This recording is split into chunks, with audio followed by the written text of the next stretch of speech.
যে জুলাই গণঅভ্যুত্থানে যারা নেতৃত্ব দিয়েছিলেন, যেই ছাত্র জনতা এবং রাজনৈতিক দলের যারা নেতৃত্ব দিচ্ছেন, যে তরুণ নেতৃত্ব, তারাও কিন্তু এখানে রয়েছেন। একই সঙ্গে আছেন বিভিন্ন রাজনৈতিক দলের নেতারা যারা এসেছেন এই জানাজা অংশ নিতে, শ্রদ্ধায়, রাষ্ট্রীয় শ্রদ্ধায় নিবেদনের জন্য তারাও কিন্তু এসেছেন।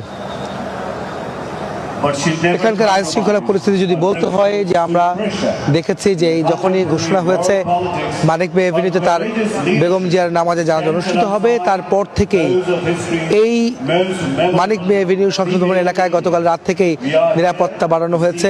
সেখানে পুলিশ, র্যাব, বিজেপি সহ গোয়েন্দা সংস্থার সকলেই রয়েছেন। একই সঙ্গে রয়েছে সেনাবাহিনী, এবং সেনাবাহিনীর সঙ্গে বিশেষ করে বলতে চাই যে প্রেসিডেন্ট গার্ড রেজিমেন্ট, পিজিআর, তারাও কিন্তু রয়েছেন এই নিরাপত্তা, এবং এই জায়গাটি কর্ডন করে রেখেছেন বা এই জায়গাটি নিয়ন্ত্রণে রেখেছেন পিজিআর সদস্যরা, যেখানে ভিভিআইপি সদস্য যারা রয়েছেন তারা এখানে যারা অংশ নেবেন, শ্রদ্ধা নিবেদনে অংশ নেবেন।